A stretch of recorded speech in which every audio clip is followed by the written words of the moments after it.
Assalamualaikum warahmatullahi wabarakatuh. Halo semuanya teman-teman, selamat siang, selamat datang kembali di channel kesayangan kita, channel Ilo Entry, dan masih bersama saya Ilo. Dan pada kesempatan yang baik ini, kami masih akan membawakan kisah dari penulis favorit saya, Bri Story. Halo Bang Bri. Waduh, kisah prequel Rumah Hantu di Perkebunan Karet. Wah, Rumah Hantu di Perkebunan Karet yang kemarin aja udah serem pakai banget ya, apalagi ini nih yang mana di tahun 1988. Waduh, di Lampung itu pasti masih sepi banget tuh di tahun itu. Terus ini apalagi di pedalamannya, di perkebunan karetnya, dan apakah lagi keseraman yang akan terjadi kepada Aldo dan Sandi ya. Pastinya udah serem pakai banget. Dan buat teman-teman yang suka baca, ini wajib banget nih beli buku-bukunya dari Bang Bri atau Bri Story. Salah satunya ini nih, Rumah Hantu di Perkebunan Karet. Waduh, banyak sih, ada Rumah Teteh, dan yang terbaru teman-teman itu ada Selepas Jam Kerja, baru saja rilis ya untuk bukunya. Nanti akan ada video khusus nih buat membahas buku Selepas Jam Kerja yang pastinya akan eksklusif ditayangkan di channel Ilo Entry. Dan juga buat teman-teman bisa mengikuti akun Twitter dari Bri Story, bisa mengikuti juga channel YouTube-nya. Wah, punya channel YouTube loh Bang Bri juga ya. Dan buat teman-teman juga yang mungkin belum subscribe channel Ilo Entry, bisa diklik tombol subscribe. Jangan lupa lonceng notifikasinya dinyalakan agar teman-teman selalu mendapatkan notifikasi dari konten-konten yang akan kami upload di setiap harinya. Dan untuk channel Ilo Entry kami upload setiap hari teman-teman ya, setiap siang jam 12 siang waktu Indonesia bagian barat. Oke, nggak pakai berlama-lama lagi, pasti udah nggak sabaran kan untuk masuk ke dalam kisahnya. Kita langsung saja masuk ke dalam kisahnya.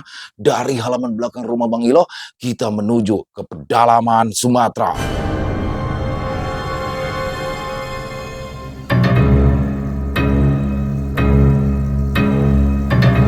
Tersesat di tengah hutan, pedalaman Sumatera. Prequel RHDPK Part 2. Aku mengucek-ucek mata, lalu memperhatikan sekitar. Ternyata hari sudah mulai gelap.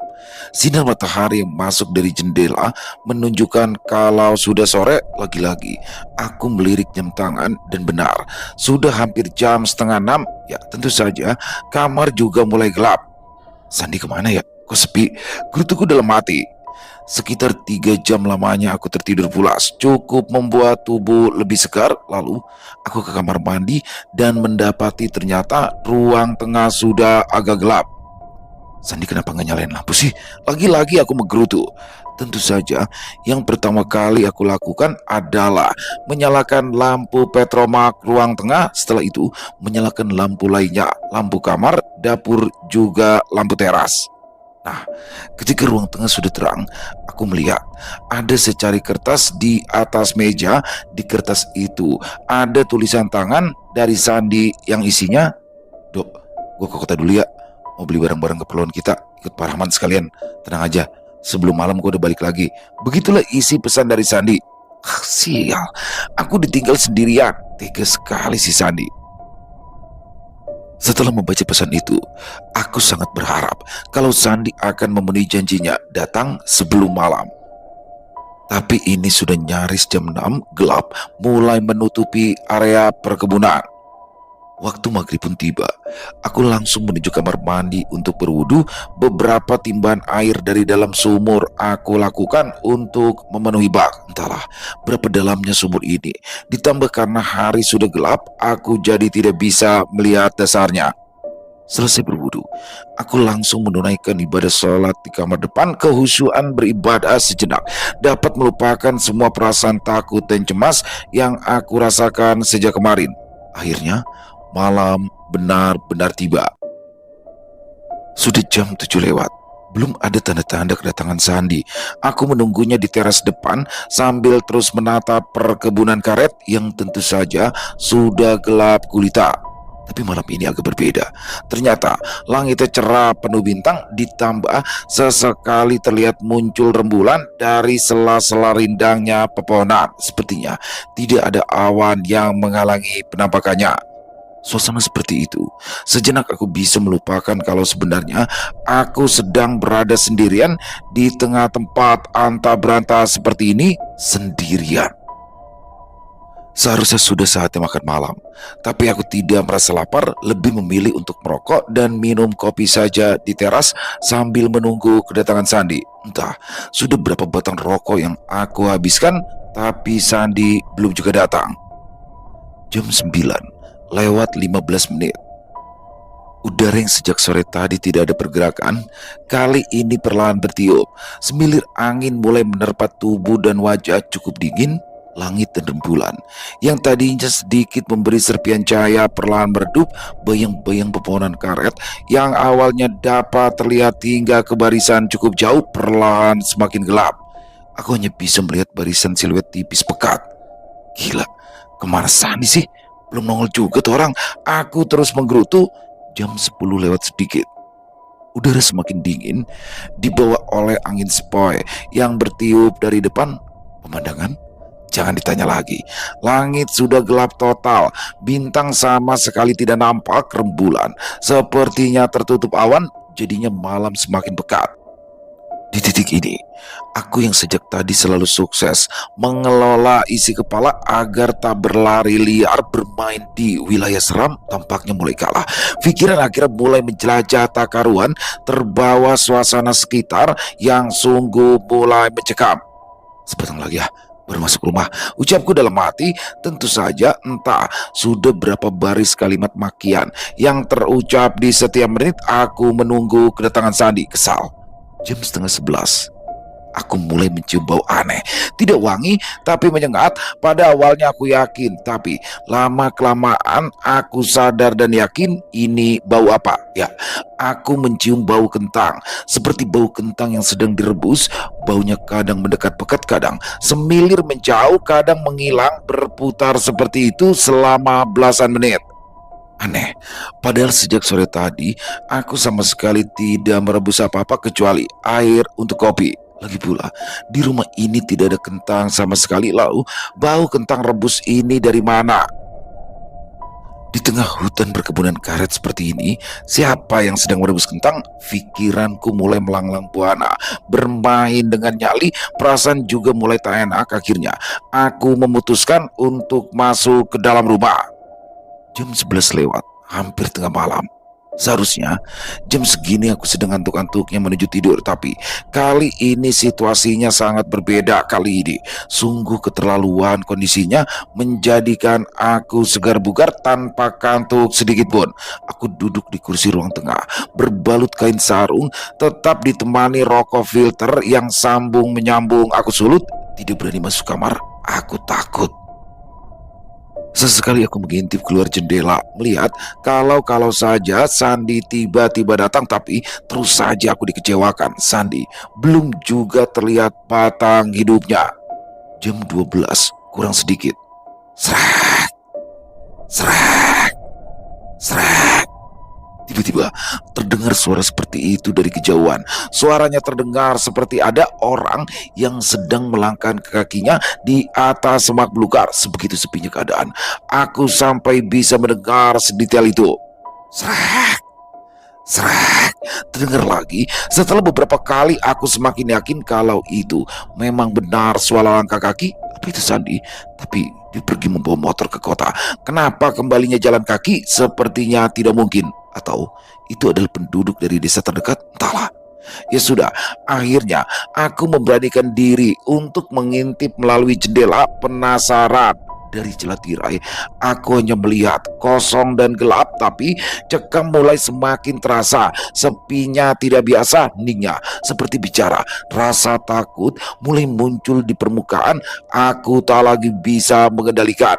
Ketika suara langkah kaki di atas semak masih terdengar, tetapi sama sekali tak terlihat sosok sang empunya langkah. Mendadak, aku merasakan situasi semakin mencekam. Entah karena apa, mundur beberapa langkah, menjauhi jendela. Kemudian, aku duduk di kursi panjang, masih di ruang tengah. Sejak beberapa menit yang lalu, mungkin nyaris semua doa yang kuhafal sudah terucap pelan, namun ketakutan tetap di kepala tak mau menghilang. Tarikan nafas hanya sebatas leher. Tidak ada kekuatan untuk menghirup udara dalam-dalam. Keringat dingin mulai mengucur pelan, membasahi kulit kepala, turun ke dahi dan juga wajah. Aku mulai tenggelam dalam suasana mencekam. Desir udara yang tadinya bertiup bergerak, seketika menghilang, mati. Suara pepohonan yang bergoyang karena angin tiba-tiba hening, sepi, tanpa aba-aba. Tuhan, lindungi aku, selamatkan aku, berikan kekuatan untuk dapat melalui malam mencekam ini satu malam lagi. Sekali lagi, aku mendengar suara langkah-langkah kaki yang sepertinya sedang berjalan di atas semak dan rerumputan. Pada awalnya terdengar jauh, namun semakin lama semakin mendekat dan akhirnya seperti berhenti tepat di depan rumah. Jam 1 lewat tengah malam. Sekali lagi, aku memberanikan diri untuk berdiri dan mendekat ke jendela, ingin tahu ada apa sebenarnya di luar. Suara langkah kaki siapa yang ada di halaman. Tirai lusuh menggantung menutupi jendela. Perlahan ku geser sedikit demi sedikit, membuat celah ruang untuk mengintip. Setelah sudah cukup ada celah, barulah terlihat keadaan di luar. Walaupun sudut pandangnya masih sempit, lampu templok yang aku pasang di luar berbahan minyak tanah yang ukurannya cukup besar bisa menerangi rumah sampai belasan meter. Sepi. Di bagian kiri halaman tidak ada siapa-siapa. Remang cahaya menunjukkan seperti itu. Di kejauhan aku masih bisa melihat pohon-pohon karet yang berdiri berbaris, walau hanya berbentuk siluet kokoh tegak dalam hening dan diam. Kemudian aku menggeser sudut pandang ke bagian tengah halaman. Ternyata sama saja, hanya kosong, sepi. Di tengah remang cahaya, rasa takut yang kurasakan beberapa detik ke belakang sudah sedikit mereda, tiba-tiba kembali mencuat lagi, memenuhi isi kepala. Ketika pandangan mulai bergeser ke sebelah kanan, persis di depan rumah, di situ aku melihat pemandangan yang sangat menyeramkan. Pemandangan samar tapi masih terpampang, membijingkan mata. Menguceknya sekali lagi, berusaha menajamkan penglihatan supaya bisa menembus gelap. Beberapa belas detik kemudian, barulah aku bisa menangkap cukup jelas, melihat dengan mata kepala sendiri yang sejak tadi membuat penasaran. Seketika, detak jantung seperti berhenti. Desis aliran darah mengalir pelan, bulu kuduku berdiri. Aku kembali tercekat ketakutan ketika melihat ada beberapa sosok yang berdiri dalam gelap. Benar, di antara pepohonan karet ada beberapa sosok berbentuk seperti manusia, entahlah, mungkin jumlahnya 6 atau 8, aku belum bisa memastikan. Jangankan jumlahnya, bentuk pastinya pun aku masih belum yakin karena masih berbentuk siluet bayangan hitam. Aku yang sangat ketakutan masih terus terpaku melihat mereka, coba mencerna dan lebih jelas lagi menangkap bentuk sosok-sosok itu. Tangan masih tetap menahan tirai jendela, menjaga supaya bisa terus ada celah untuk melihat keluar. Setelah mungkin 1 menit kemudian, barulah pandangan bisa menangkap semuanya. Beberapa sosok ini berdiri 2 baris ke belakang. Entah berapa jumlahnya, karena yang di belakang tertutup gelap pekat. Aku hanya bisa melihat cukup jelas, hanya 3 atau 4 baris di depan. Tapi yang pasti, aku bisa sangat jelas melihat sosok-sosok yang berada di depan karena jaraknya paling dekat dengan aku. Mereka terlihat sedang menggotong sesuatu. Setelah aku pertegas dan pastikan lagi, ternyata mereka sedang membopong keranda mayat. Mereka berdiri diam menghadap ke rumah. Ya, hanya itu yang mereka lakukan, berdiri diam sambil membopong keranda jenazah. Aku tercekat-cekam, tak mampu menelan ludah sendiri ketakutan, sampai akhirnya memutuskan untuk melangkah mundur menjauhi jendela. Ketika tiba-tiba melihat mereka mulai bergerak, beberapa sosok itu bergerak maju, melangkah seperti melayang pelan mendekat ke pintu rumah. Tuhan, aku berdiri di sudut ruang tengah dalam remang cahaya petromak yang mulai kehabisan bahan bakar.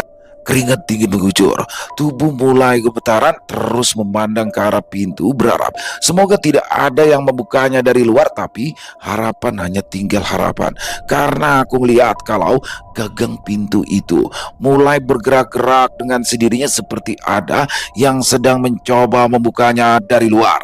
Diam terpaku, hanya itu yang bisa aku lakukan. Beberapa belas detik kemudian, hal yang paling aku takutkan sejak tadi akhirnya terjadi. Pintu rumah mulai terbuka perlahan. Benar, ada yang sedang berusaha membukanya dari luar. Refleks, aku lalu bergegas mengambil kunci motor yang tergeletak di atas meja. Aku berniat untuk melarikan diri lewat pintu belakang. Ketika sedang melangkah menuju pintu belakang, aku melirik ke arah pintu depan. Saat itulah aku melihat pemandangan yang sangat seram. Pintu depan sudah terbuka lebar. Di situ aku melihat sosok-sosok seram yang sebelumnya berada di halaman satu persatu mulai masuk ke dalam rumah. Aku sudah tidak tahan lagi. Langsung membuka pintu belakang, lalu berlari ke samping rumah. Di situ motorku terparkir dalam gelap. Pelan-pelan aku mendorong motor menuju jalan setapak depan rumah sebisa mungkin, tidak menghasilkan suara sedikit pun. Dalam proses mendorong motor inilah sekilas aku melirik ke dalam rumah yang pintunya masih terbuka lebar. Saat itu terlihat pemandangan seram yang tidak akan pernah aku lupakan sepanjang hidup. Di ruang tengah yang masih diterangi oleh redupnya cahaya petromak, aku melihat ada beberapa sosok seram tinggi besar sedang berdiri mengelilingi keranda mayat yang diletakkan di tengah-tengah ruangan. Aku menahan tangis ketakutan melihat itu semua. Selanjutnya, aku terus mendorong motor menjauhi rumah. Setelah sudah cukup jauh, aku lantas menghidupkan mesin motor. Menyala. Ya, motor itu menyala. Kemudian aku tancap gas. Aku melarikan diri, membelah perkebunan karet di tengah malam buta.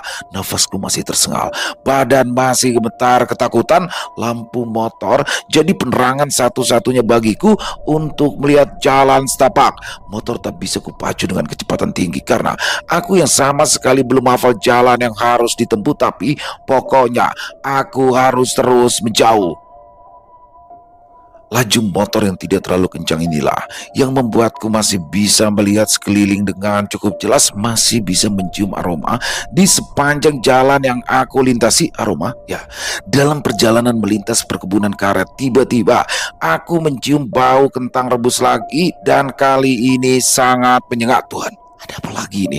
Bau kentang rebus semakin tercium sampai ketika akhirnya aku melihat ada sesuatu beberapa belas meter di depan. Di sebelah kanan jalan yang aku lalui, aku melihat ada sosok yang pada awalnya samar, tapi lama-kelamaan semakin jelas. Sosok itu berdiri tegak, diam, menyeramkan. Setelah sudah dekat dan semakin dekat lagi, akhirnya aku bisa melihat dengan jelas di bawah sorot lampu motor. Dengan sangat jelas, aku melihat ada sosok pocong sedang berdiri di pinggir jalan di bawah pepohonan karet. Pocong itu diam, namun seperti sedang memperhatikan. Aku ketakutan, berinding. Sampai akhirnya pocong itu benar-benar sudah berada di samping kanan. Panik. Aku langsung memacu motor lebih cepat lagi karena keadaan yang sangat gelap, ditambah kondisi jalan yang belum aku kenal sama sekali. Akhirnya sesuatu yang aku takutkan sejak tadi terjadi. Entah apa penyebabnya, tiba-tiba aku terjatuh dari motor. Hentakan yang cukup keras membuat aku tak sadarkan diri setelahnya. Tapi sebelum benar-benar tidak sadar, sekilas aku melihat kalau sosok pocong tadi seperti bergerak mendekat ke tempat aku tergeletak. Setelah itu aku tak ingat apa-apa lagi. Gelap. Dok, dok, bangun dok. Aku mendengar suara Sandi. Ya, hari sudah tak gelap lagi.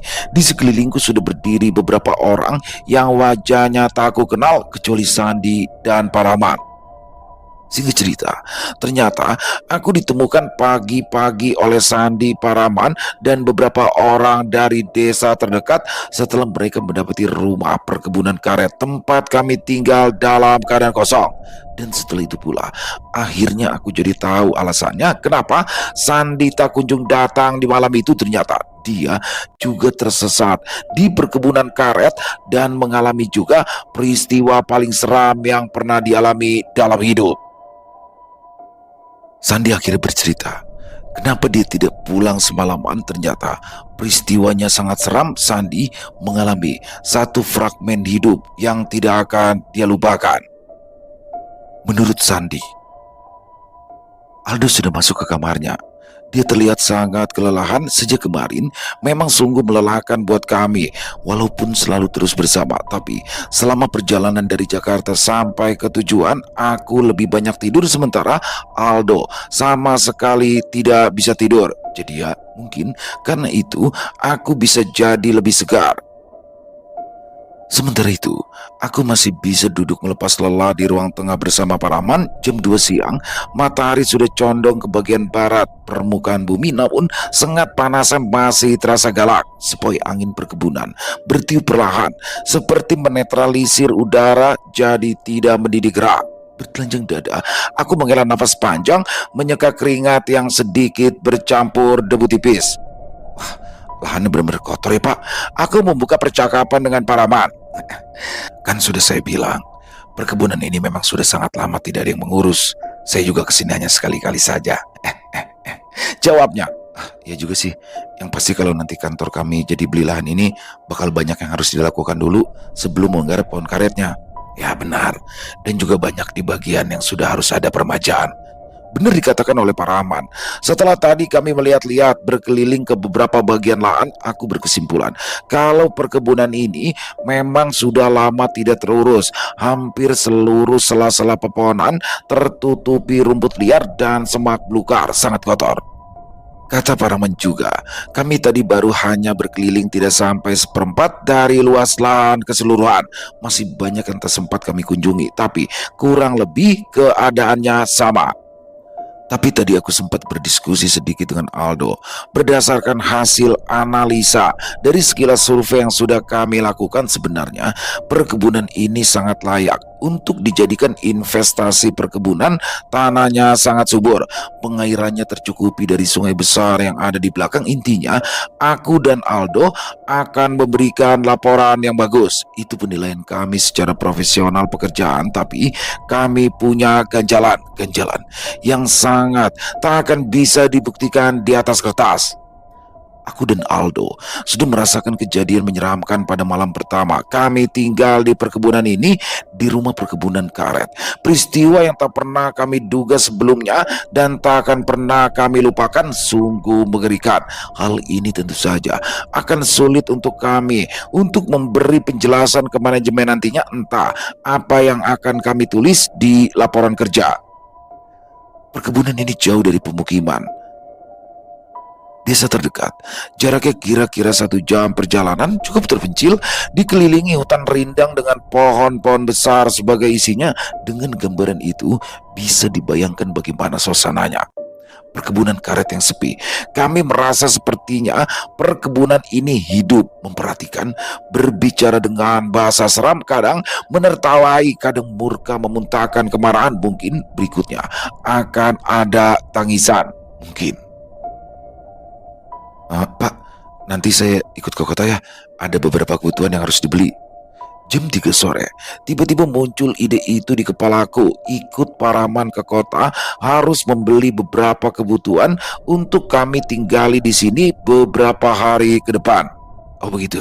Ya sudah, ayo kita jalan. Mumpung masih terang, jawab Paraman. Ya, pikiran aku juga begitu. Selagi masih siang, masih ada waktu untuk pulang pergi ke kota. Masih cukup waktu untuk kembali lagi sebelum maghrib tiba.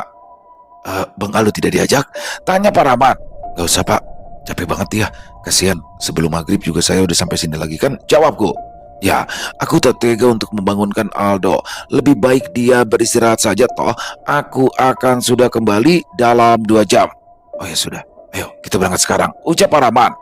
Tak berlama-lama, dalam hitungan menit, kami sudah berada di atas motor masing-masing. Kemudian pergi meninggalkan rumah. Dimulailah perjalanan menuju ke kota.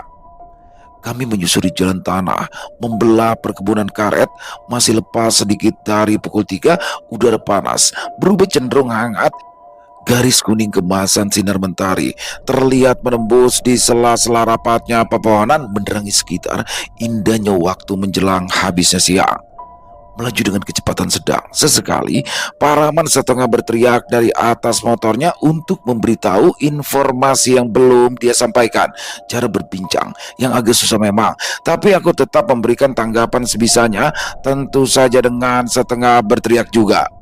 Di samping harus mendengarkan omongan Paraman sesekali, aku juga harus memperhatikan jalan, harus menghafal jalan yang kami lalui agar nanti perjalanan pulang tak tersesat.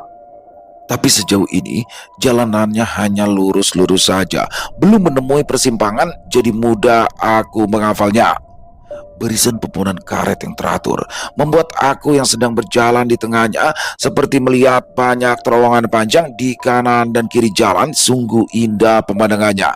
Kira-kira hampir 1 jam perjalanan, tiba-tiba Paraman menghentikan motornya. Bang Sandi, ini persimpangan satu-satunya setelah perkebunan karet selesai sebelum kita masuk hutan.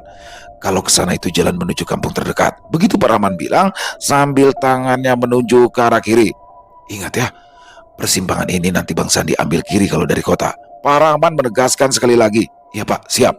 Jawabku dengan mimik serius. Lalu kami melanjutkan perjalanan.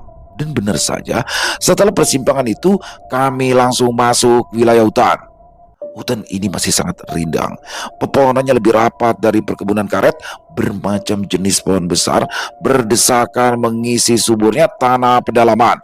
Udara yang terhirup juga lebih segar, bersih dan menyejukkan, tapi tetap sama.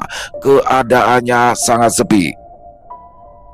Selama perjalanan, kami belum pernah menemui manusia lain yang searah maupun berlawanan. Nah, ini persimpangan satu lagi. Kalau ke kanan itu menuju jalan lintas Sumatera, tapi yang arah ke Lampung Selatan, kita lurus. Paraman bilang begitu ketika kami lagi-lagi berhadapan dengan persimpangan setelah sebelumnya menembus hutan. Jalan yang kami lalui pun mulai lebih besar, kira-kira sudah seukuran satu lintasan mobil kecil walau masih berupa jalan tanah. Kami lagi-lagi melanjutkan perjalanan. Sepertinya persimpangan tadi merupakan batas akhir dari wilayah hutan, karena setelah itu kami mulai menemui rumah penduduk. Benar, rumah penduduk yang tadinya berjauhan lama-kelamaan menjadi rapat, dan akhirnya hampir jam setengah 5 kami sampai juga di kota. Nah Bang Sandi, kalau mau belanja kebutuhan di toko ini saja, lengkap, semuanya ada. Bang Sandi tidak perlu kemana-mana lagi. Kami lalu berhenti di salah satu toko yang agak besar di pinggir jalanan kota. Satu toko yang sepertinya benar kata Paraman tadi, menjual banyak barang. Terlihat dari depan tokonya memang begitu. Jangan lama-lama Bang, takutnya nanti keburu gelap. Jalan balik masih hafal kan? Tanya Paraman lagi. Iya Pak, masih hafal kok. Gampang, jawabku. Hati-hati, kalau nyasar atau lupa jalan, lebih baik balik lagi saja ke rumah saya. Iya Pak, siap. Makasih ya Pak. Setelah itu, Paraman melanjutkan perjalanan ke rumahnya yang beliau bilang hanya tinggal beberapa menit lagi untuk sampai. Seorang bapak-bapak berumur sekitar 50 tahunan menyambut aku dengan ramah ketika aku masuk ke dalam toko. Mau cari apa dek? Tanya si bapak dengan senyum mengembang di wajahnya. Aku lalu membalas senyumnya dan menyapa dengan ramah juga, kemudian menyebutkan beberapa barang yang aku dan Aldo butuhkan.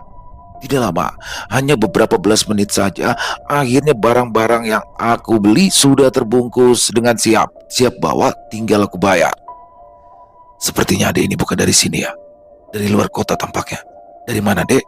Akhirnya bapak pemilik toko menanyakan pertanyaan yang sepertinya sudah sejak awal tadi ia ingin menanyakan.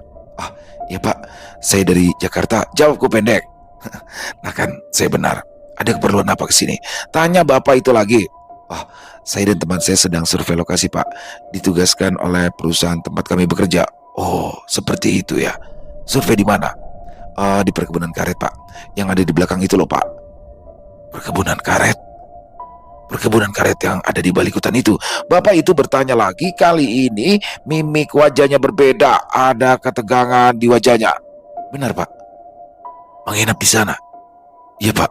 Mungkin 1 atau 2 malam ini kami menginap di rumah di perkebunan karet itu. Bapak tahu?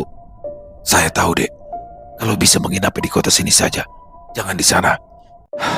Hela nafas panjang mengakhiri kalimat bapak ini. Nggak apa-apa pak, biar proses pekerjaan kami cepat selesai, makanya kami menginap di sana. Jawabku. Raut wajah yang ditunjukkan oleh bapak ini membuat aku tidak mau melempar pertanyaan yang sebenarnya sudah ada di ujung lidah, karena sepertinya aku sudah tahu jawabannya, jawaban yang akan membuat cemas tak terkira. Terus setelah dari sini Ade langsung kembali ke perkebunan lagi. Tanya bapak toko itu lagi. Iya pak, saya harus balik lagi, teman saya sendirian di perkebunan. Ya sudah, jalan sekarang. Jangan sampai keburu gelap, hati-hati. Apalagi kalau nanti ketemu persimpangan, pilih jalan yang benar.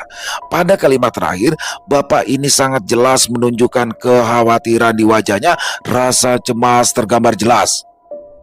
Di persimpangan, pilih jalan yang benar. Ya, kalimat itu seperti digaris bawahi oleh bapak pemilik toko. Entah kenapa, yang pasti aku jadi ingat kalau nanti akan menemui dua persimpangan. Yang pertama, ambil jalan lurus, dan yang kedua, ambil jalan ke kiri. Sudah, seharusnya tidak mungkin nyasar. Beberapa menit menjelang jam 5 sore, setelah sudah di atas motor dan semua keperluan sudah berada di dalam tas, aku baru ingat kalau bensin motor sudah tiris. Ya, aku harus mengisinya lagi supaya tidak kehabisan bahan bakar di tengah perjalanan nanti. Setelah diberitahu oleh bapak toko di mana letak penjual bensin, aku langsung tancap gas. Ternyata penjual bensin agak jauh, sekitar 5 menit perjalanan, jadi aku kehilangan 10 menit lebih. Setelah mengisi bensin, aku langsung menuju jalan masuk hutan ke arah perkebunan karet.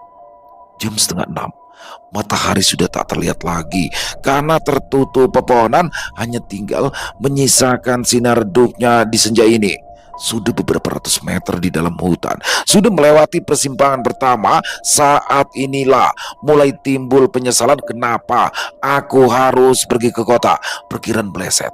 Yang tadinya aku pikir sebelum jam 6 sudah sampai di rumah, ini sudah hampir jam 6. Masih baru memulai perjalanan. Kupacu sepeda motor dengan kecepatan agak tinggi, menyusuri jalanan hutan yang sudah mulai gelap dan semakin gelap. Berkali-kali aku melirik jam tangan, memperhatikan jarum waktu yang terus berputar, seperti berputar lebih cepat dari biasanya. Jalan tanah yang panjang berliku, banyak kelokan ke kiri kanan, tanjakan melintas dataran agak tinggi, ada juga kontur menurun tajam. Jam 6 lewat. Hutan yang sedang aku belah ini sudah semakin gelap. Lampu motor aku sudah nyalakan untuk membantu penglihatan. Tidak ada lagi percikan sinar mentari, tidak ada lagi cahaya langit menerangi, tapi jalanan ini tetap harus aku susuri sampai ketika akhirnya aku tak lagi bisa melihat jam yang melingkar di tangan kiri. Hari sudah memasuki malam gelap total. Pepohonan besar dan rindang jadi pemandangan paling dekat yang dapat aku lihat, sementara kanan kiri masih dikuasai gelap pekat, sama sekali tak ada kehidupan. Tak ada satupun orang di hutan ini kecuali aku. Angin malamnya cukup dingin, sebenarnya cukup sejuk, tapi entah kenapa keringatku malah mulai jatuh bercucuran. Akhirnya ketemu juga persimpangan ini. Ya, akhirnya aku sampai di persimpangan yang sudah dekat dengan perkebunan karet. Aku masih ingat kalau harus mengambil jalan yang ke kiri, kalau ke kanan akan menuju kampung terdekat. Begitulah kata paraman tadi. Ya sudah, tanpa ragu aku lalu berbelok ke kiri. Seharusnya beberapa menit kemudian aku akan masuk ke perkebunan karet. Seharusnya seperti itu. Aku terus susuri jalan tanah ini di dalam hutan sambil terus berharap akan segera menemui pepohonan karet. Tapi entah sudah berapa lama aku belum juga masuk perkebunan karet. Aku masih saja terus menelusuri perut hutan rindang ini. Mungkin masih di depan. Sabar, sabar. Begitu ucapku dalam hati sambil terus memacu motor dengan cepat. Terus, aku belum juga masuk ke perkebunan. Tuhan, kok lama sekali. Nyasar ke aku ini. Aku mulai ragu. Tidak ada pilihan. Aku memutuskan untuk terus jalan menyusuri jalan setapak ini. Kalaupun nyasar, aku yakin jalan ini pasti akan berujung di pemukiman penduduk. Ya, aku yakin itu, tapi keyakinanku mulai goyah ketika sepertinya sudah 1 jam lebih aku belum juga menemui pepohonan karet. Masa ya nyasar sih? Kalau memang nyasar, aku salah jalan di mana? Perasaan dari tadi tidak ketemu persimpangan lagi, hanya satu jalan saja yang ada. Ya, banyak pertanyaan di kepala. Tentu saja aku belum menemukan semua jawabannya. Entahlah. Perlahan aku menginjak rem. Laju motor jadi melambat sampai akhirnya benar-benar berhenti. Aku menghentikan motor ketika tiba-tiba di hadapan ada pemandangan yang membuat terheran-heran. Pekatnya gelap malam membuat aku keheranan ketika samar di beberapa belas meter depan aku melihat ada jembatan. Ya, aku melihat ada jembatan. Padahal ketika berangkat tadi sama sekali tak pernah lewat atau melihat ada jembatan. Kenapa kali ini ada jembatan? Kembali aku menjalankan motor, coba lebih mendekat lagi. Benar, itu memang jembatan. Jembatan kayu yang disusun sederhana, hanya ada 4 batang besar kayu yang menjadi dasarnya. Sementara di sisi kanan kirinya ada kayu lebih kecil memanjang untuk kita berpegangan kalau melintasinya dengan berjalan kaki. Aku coba melongo ke bawah jembatan, ternyata kosong dan gelap. Tak ada tanda-tanda sedikit pun air mengalir. Jembatan ini melintas di atas sungai kering. Beberapa saat setelah menemui jembatan inilah akhirnya aku sadar kalau aku sudah kesasar. Ya, bukan di jalan yang benar untuk pulang. Aku harus mengambil keputusan, balik arah ke jalan aku datang tadi atau lanjut melintasi jembatan dengan harapan ada perkampungan di depan. Lanjut sajalah, kalau balik lagi sudah terlalu jauh, ucapku dalam hati. Ya sudah, akhirnya aku memutuskan untuk melintasi jembatan kayu ini perlahan. Aku menjalankan motor menaiki jembatan. Di titik ini aku baru bisa melihat kalau jembatan seperti sudah lama tak pernah ada yang melintasi. Permukaannya dipenuhi oleh lumut, ban motorku terasa licin ketika menjejaknya. Benar, jembatan ini berlumut. Bunyi krek, krek. Gesekan kayunya semakin menambah seram suasana. Beberapa belas detik kemudian, aku sudah sampai di sisi seberang. Jalanan agak menanjak. Ketika aku sudah lewat jembatan, seperti mendaki ke atas bukit kecil yang agak sedikit berbeda dengan daerah sebelum jembatan. Pada sisi yang seberang sini, di kanan kiri jalan tak banyak dipenuhi pepohonan.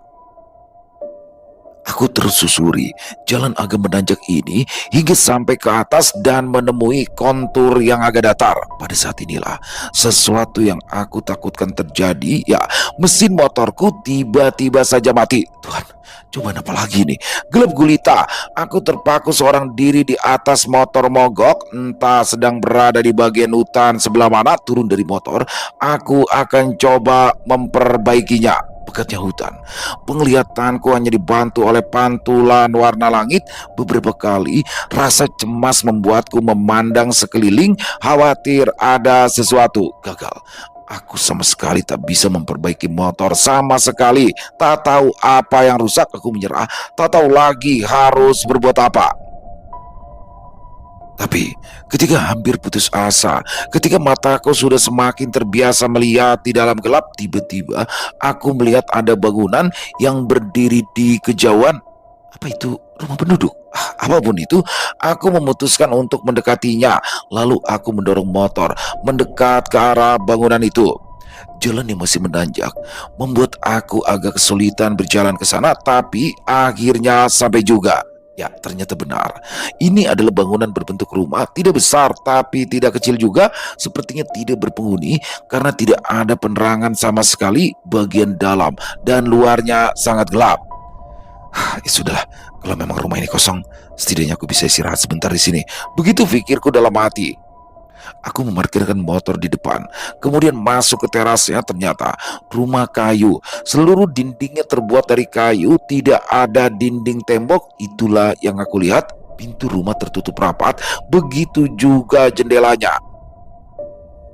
Di teras ada papan kayu panjang yang sepertinya diperuntukkan sebagai kursi. Kemudian aku duduk di situ sambil melepas lelah, duduk bersandar lalu membakar rokok.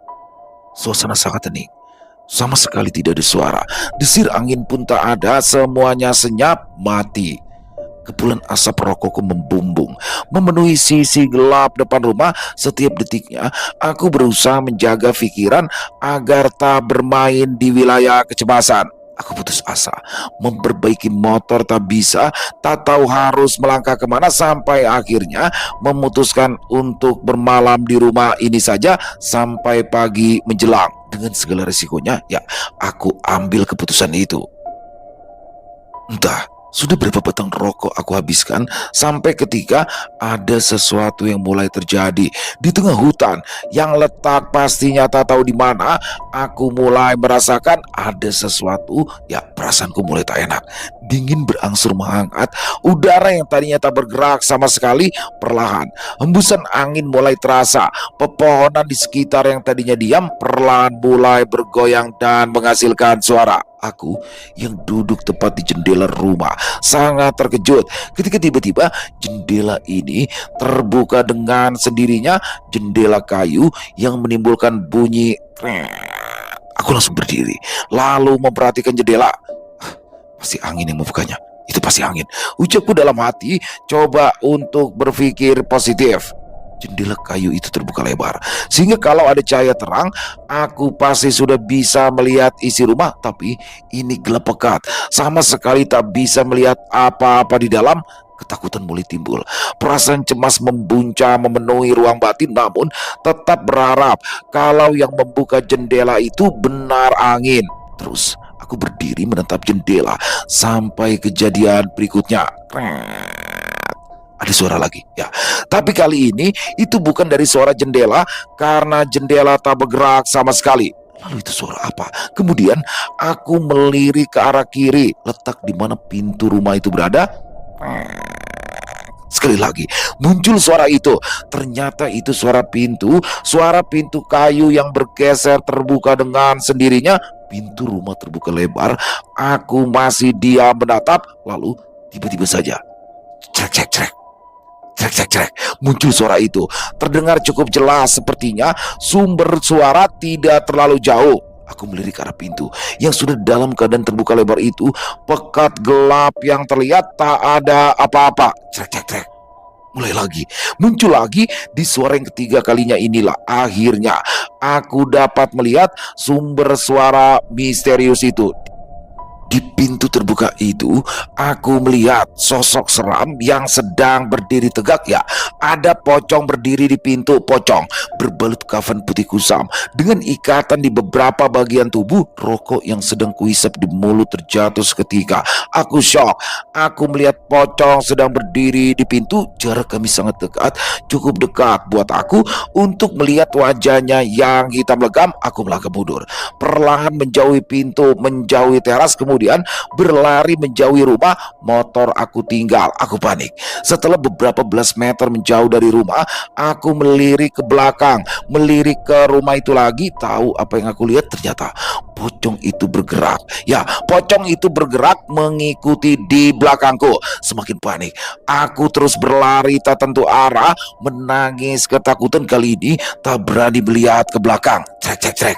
Suara itu muncul lagi, sangat jelas dan keras. Aku semakin cepat berlari, terus berlari dalam gelap sampai akhirnya kakiku terantuk sesuatu. Kemudian aku terjatuh, terguling-guling di atas tanah. Setelahnya aku merasakan kalau kakiku sangat sakit dan tak bisa digerakkan sama sekali. Aku tak bisa berlari lagi.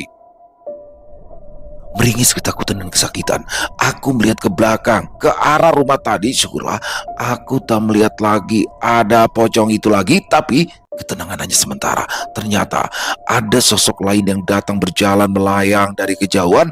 Aku melihat ada 3 sosok tinggi besar berbentuk bayangan hitam seperti siluet. Mereka terus melayang mendekati, semakin dekat dan makin mendekat lagi. Sementara aku tak bisa bergerak sama sekali. Seharusnya jarak yang semakin dekat, mereka akan bisa terlihat bentuknya, tapi tidak seperti itu.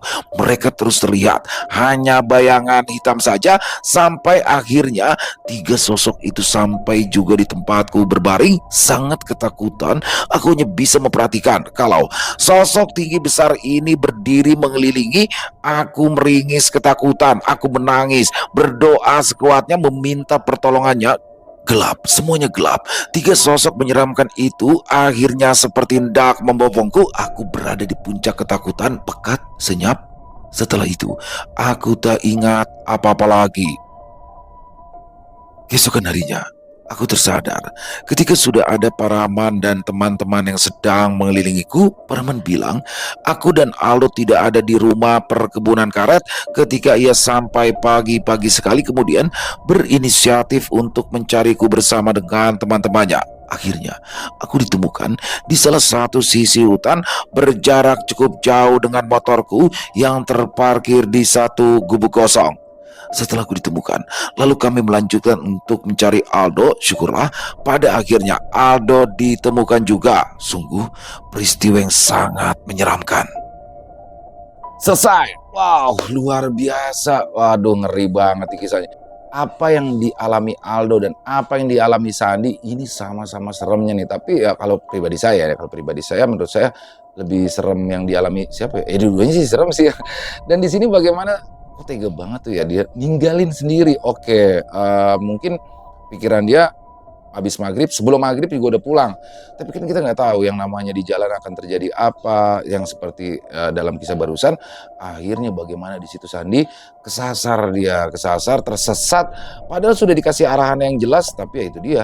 Suka-suka penunggu situ aja. Dan bagaimana juga Aldo sama-sama mengalami hal yang mengerikan di dalam rumah itu dan udah bener-bener kesel tuh, kenapa sih gue ditinggalin sendirian gitu ya. Tadinya udah kesel, tapi pas begitu mendengar kejadiannya, oh ya udah ikut prihatin juga lah ya. Overall kisahnya keren, pakai banget. Oh ya tadi teman-teman, jadi di tengah kisah tadi itu adalah POV atau sudut pandang dari Sandi ya. Jadi dalam satu kisah tadi ada dua POV ya, sudut pandang Aldi dan sudut pandang daripada Aldo. Tapi terlepas dari itu kisahnya tetap keren, pakai banget dan asli serem banget, merinding saya. Terima kasih Bang Pri atas izinnya kami untuk membawakan kisah yang luar biasa ini. Dan semoga kisah barusan bisa menghibur teman-teman semua para pencinta penikmat horor misteri. Lebih khususnya lagi kepada para subscriber dari channel Ilo Entry. Buat teman-teman yang suka dengan videonya, bisa diklik tombol like, tombol jempolnya, boleh juga dibantu di-share ya link videonya ini ke teman-teman yang lain, agar juga ikut merasa terhibur. Buat yang punya komentar lain, bisa menuliskan di dalam kolom komentar, ataupun hanya sekedar saling menyapa, insya Allah kami akan menjawab satu persatu. Dan sekali lagi buat teman-teman yang mungkin belum diklik ya tombol subscribe channel Ilo Entry, diklik dulu tombol subscribe. Jangan lupa lonceng notifikasinya dinyalakan agar teman-teman mendapatkan notifikasi dari konten-konten yang akan kami upload di setiap harinya. Dan kami ingin mengucapkan terima kasih kepada seluruh teman-teman yang sudah selalu setia hadir, yang sudah selalu mendukung kami, karena teman-temanlah kami selalu bersemangat berkarya di setiap harinya. Di akhir kata, saya Ilo mengucapkan permohonan maaf apabila mungkin dalam pembawaan kisahnya barusan ada kata-kata saya yang salah ataupun ada kata-kata saya mungkin yang kurang berkenan. Saya mohon dibukakan pintu maaf yang seluas-luasnya. Sampai berjumpa lagi di konten-konten kami selanjutnya, masih bersama saya Ilo di channel Ilo Entry. Salam sehat, sukses selalu untuk kita semua. Wassalamualaikum warahmatullahi wabarakatuh.